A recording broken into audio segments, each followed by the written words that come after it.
이번 강의에서는 성화된 삶을 살아가려면 어떻게 해야 할까 하는 주제로 한번 또 성경 공부를 해보려고 합니다.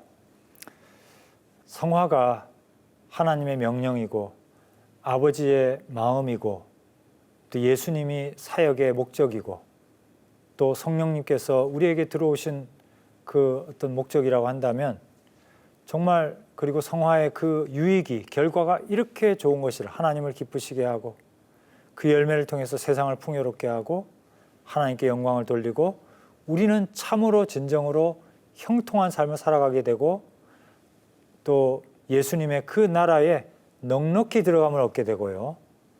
많은 상급을 또 우리가 예비하게 되고 이러한 정말 좋은 것들이 너무 많은데요.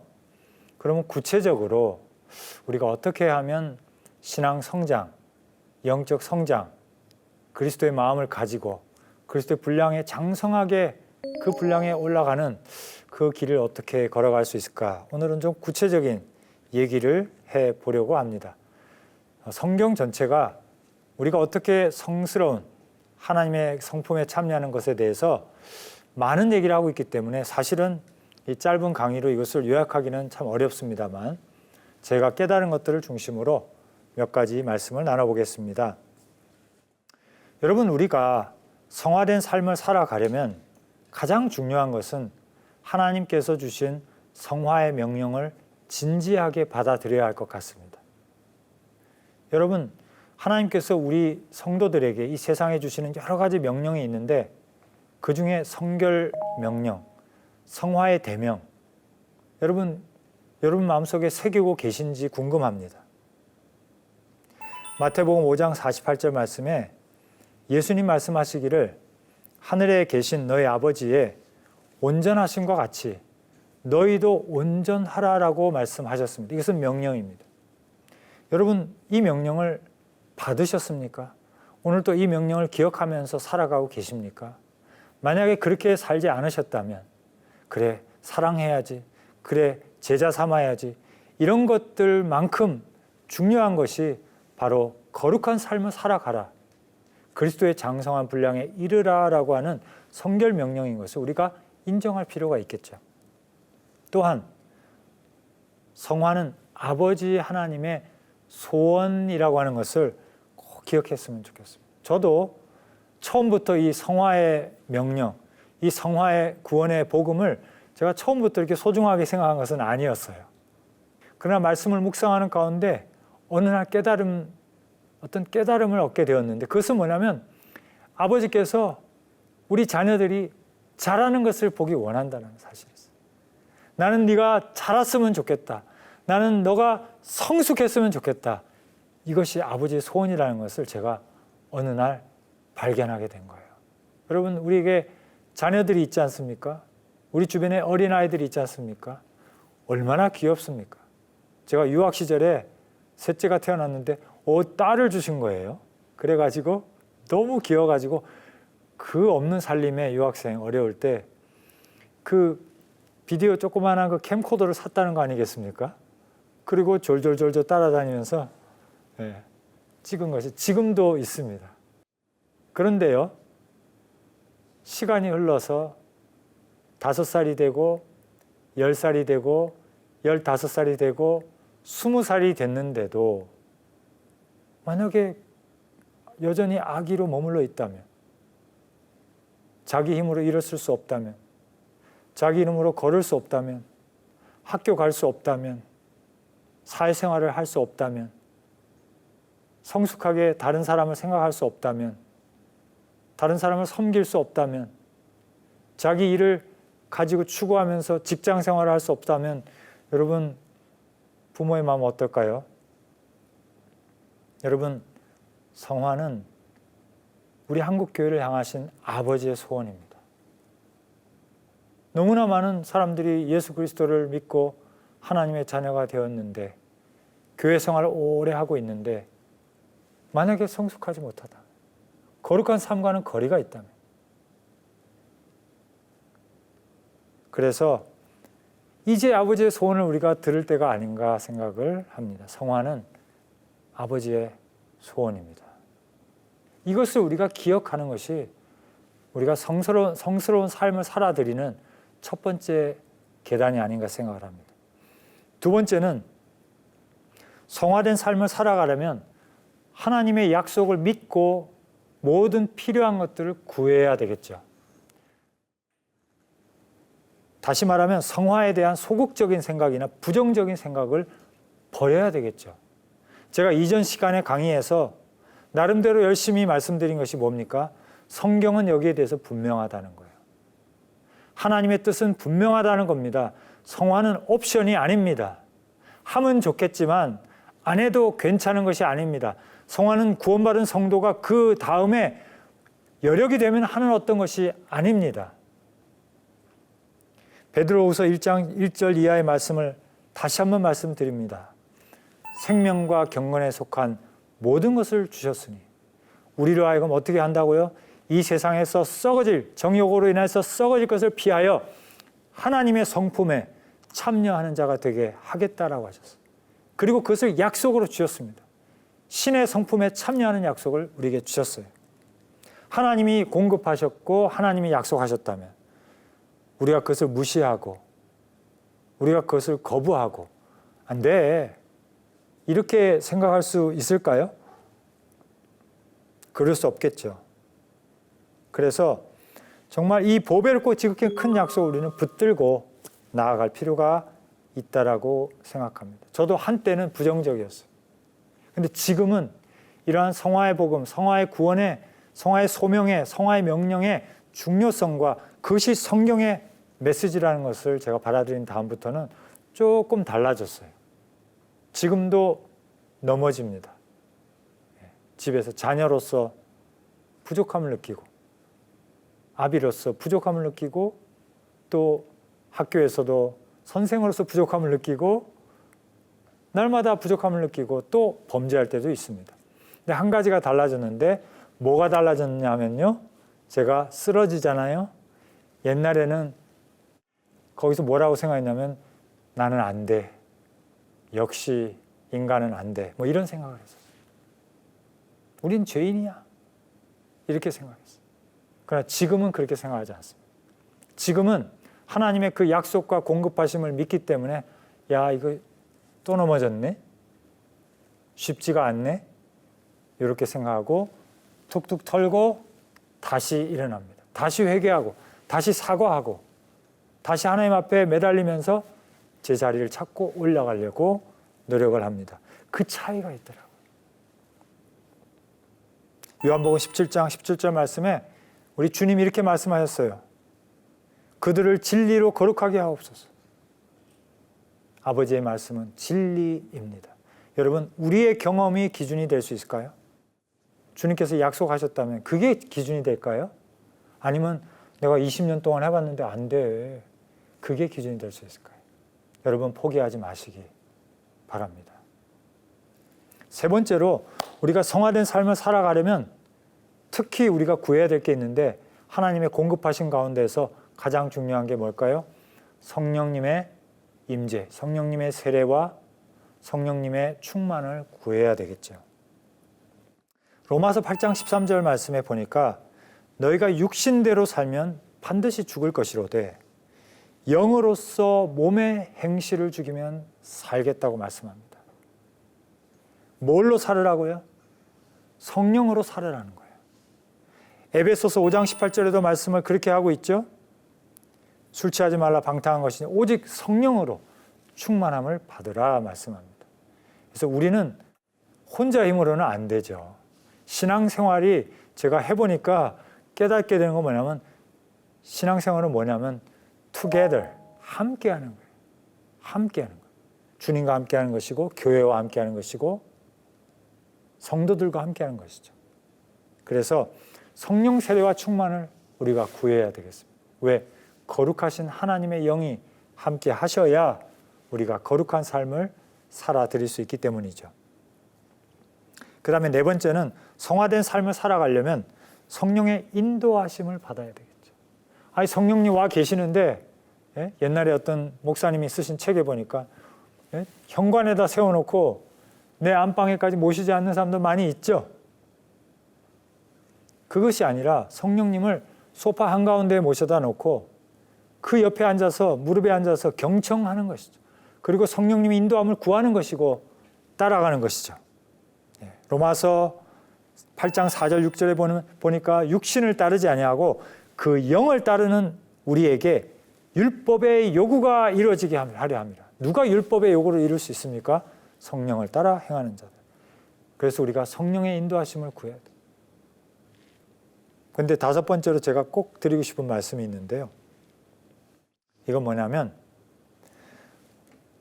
우리가 성령님의 인도하심을 받아 그것을 구하고 그것을 따라가고 성령의 인도하심에 순종하려면 뭘 꺾어야 될까요?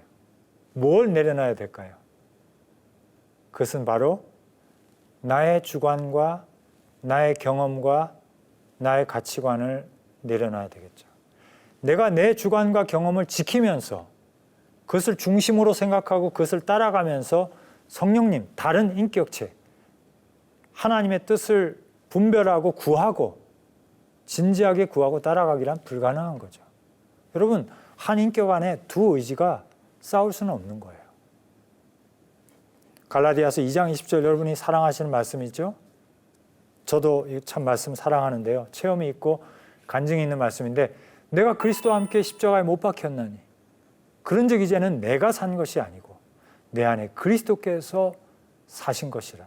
이제 내가 육체 가운데 사는 것은 나를 사랑하사 나를 위하여 자기 몸을 버리신 하나님의 아들을 믿는 믿음 안에 사는 것이다. 여기에서 우리는 내 자아가 뭡니까? 내 주장이죠. 내 의지이죠. 내 생각인 거죠. 내 가치관인 거예요. 내 세계관인 겁니다. 이거를 내려놓고 그리스도의 가치관, 그리스도의 시선, 그리스도의 관점, 그리스도의 말씀, 그리스도의 방향, 요게 산다는 거예요. 우리가 이 성화의 과정에서 거룩한 삶을 살아가는 과정에서 성삼위일체 하나님 모시고 살아가는 동행하는 그 삶에서 반드시 가야 할 하나의 관문, 거쳐야 될 관문이 있는데 바로 이건 거예요. 내려놓음. 그냥 돈을 내려놓으면 무슨 내 직위를 내려놓으면 이런 게 아니고요. 나를 내려놓음인 거죠. 여러분 제가 예화를 하나 들어볼게요. 여러분 요나를 잘 아시죠? 구약의 선지자 요나, 전도자 요나. 근데 요나는 하나님의 뜻을 잘 받들었습니까? 못 받들었죠. 거부했습니다. 불순종했습니다. 분명히 니느웨로 가서 복음을 전하라. 명을 받았는데 그는 어디로 갔어요? 다시스로 도망갔어요. 왜? 왜 그랬습니까? 어느 목사님이 이거를 설교로 푸는데 제가 깨달음을 얻었어요. 왜냐하면 그는 목사님이 이렇게 표현하시더라고요. 왜냐하면 요나는 하나님의 사람이기 이전에 이스라엘 사람이었기 때문입니다. 무슨 말입니까? 왜 니느웨로 요나가 갈 수 없었습니까? 니느웨는 이스라엘을 괴롭히는 하나님의 백성을 괴롭히고 살육하고 죽이는 그러한 존재였기 때문에 원수의 나라였기 때문에 거기까지 가서 하나님의 말씀 사역을 하고 싶지 않았던 거예요. 도망간 거예요. 그러나 결과적으로 어떻습니까? 그것은 요나의 실수였죠. 하나님이 보실 때는 그 니느웨가 범죄했고 하나님의 백성을 핍박하는 나쁜 민족이었지만 그들도 역시 하나님의 구원받아야 돼 잃어버린 자녀들이었기 때문에 좌우를 분별하지 못하는 수십만 명의 사람들을 하나님이 구원하시길 원하는데 내 민족 사랑 때문에 민족적인 감정 때문에 그거를 내팽개죠.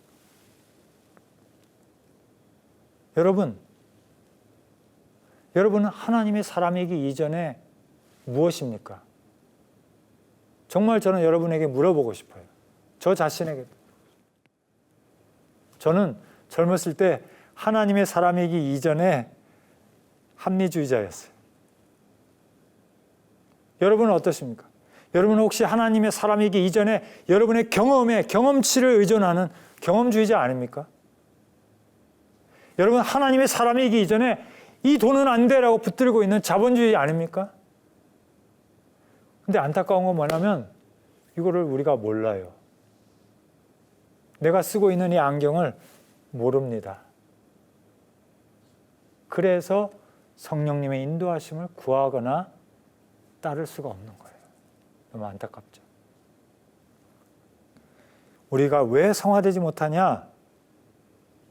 하나님께서 다 하셨는데, 하나님께서 다 약속을 주셨는데, 하나님께서 우리 안에 소원을 두고 행하시는데, 내 안에서 역사하시는 그 놀라운 디나미스가, 역사하심이 우리 안에서 막 있는데 왜 내가 변화하지 못하지? 왜 그럴까요? 여러분들이 그 하나님의 소원에 부응하지 못하기 때문에, 여러분의 세계관, 여러분의 가치관, 여러분의 주관, 이걸 내려놓지 못하는 거예요. 저도 굉장히 힘들었던 기억이 있는데요. 결국 어떻게 해서 그게 깨졌냐면은, 뭐 그때 깨졌다고 지금 없냐, 그건 아니겠죠. 그러나 그때 한번 깨짐을 체험했던 것은 뭐냐면, 제 삶이 바닥을 칠 때, 그때였어요. 더 이상 의지할 것이 없고 더 이상 내 방식으로 되는 것이 없다라는 결론이 딱 났을 때, 더 이상 내가 건강도 또 내가 가진 돈도 아무것도 더 이상 내가 의지할 곳이 없다라는 결론이 났을 때, 잠도 잘 수 없고 쉴 수도 없고 일할 수도 없고 공부할 수도 없는 막다른 골목에 몰렸을 때, 그때, 그 전까지는 하나님을 원망하는 마음도 좀 있었는데요, 그때 비로소 이런 질문을 하게 되더라고요. 내가 뭘 잘못했지? 뭐가 잘못된 거지? 내가 어디서 어긋났던 것일까? 그때 내가 내 모습을 볼 수 있도록 하나님이 해주시는데, 그게 뭐냐면 합리주의자의 모습이었던 거예요. 아, 정말 다이하드인 것 같아요. 우리 자아는 정말 다이하드예요. 죽지 않습니다. 그러나 우리가 날마다 우리 자신을 내려놓고 우리 주관을 잠시 괄호쳐서 옆에 두고, 주님의 뜻을 알고 싶습니다. 가르쳐 주시면 순종하겠습니다. What can I do? What shall I do? What do you want me to do? 하나님, 내가 뭘 하기 원하십니까? 이렇게 자기의 주관을 내려놓는 겸손함, 이것이 있을 때 우리는 성화의 거룩한 삶의 고속도로를 타게 되는 거죠. 그리고 여섯 번째로, 성화된 삶을 살아가려면 구체적으로 삶의 모든 영역에서 노력해야 됩니다. 여러분, 귀를 열어야 됩니다. 아, 내가 20년 동안 이거 해왔기 때문에 필요 없어. 아닙니다. 우리가 항상 귀를 열고 하나님께서 누구를 통해서 나에게 조언하시고 도움을 주시는지 겸손할 필요가 있겠죠. 모든 영역에서. 베드로후서 1장 5절로 7절 말씀에 보면은 8가지 영역을 말씀하고 있죠. 그렇죠? 예. 믿음으로부터 덕을, 덕의 지식을, 지식의 오래 참음을, 오래 참음에 또 뭐가 있습니까? 절제를, 그 다음에 경건을, 형제 우애와 그리고 사랑을 더하라. 우리가 모든 영역에서 어제보다 나은 삶이 될 수 있도록 노력해야 되겠죠. 네. 그리고 마지막으로는 우리가 모든 더러운 것으로부터, 그 악의 모양을까지도 우리가 버릴 수 있도록. 자연이 그렇게 되죠. 그렇죠. 그래서 사랑하는 자들아, 고린도후서 7장 1절 말씀. 이 약속을 가진 우리는 하나님을 두려워하는 가운데서 거룩함을 온전히 이루어 육과 영의 온갖 더러운 것에서 자신을 깨끗하게 하자. 그래서 오늘 강의는 구체적으로 어떻게 우리가 거룩한 삶을 살아야 될 것인가 하는 것을 생각해 보았습니다. 성화된 삶을 살아가려면 하나님의 성화의 명령을 받아들여야겠습니다. 또한 성화는 하나님 아버지의 소원임을 깨달아야 되겠습니다. 성화의 약속을 믿고 구해야 되겠죠. 성화에 대한 소극적인 생각이나 부정적인 오해를 버려야 되겠죠. 성령 세례와 성령 충만함을 구해야 되겠죠.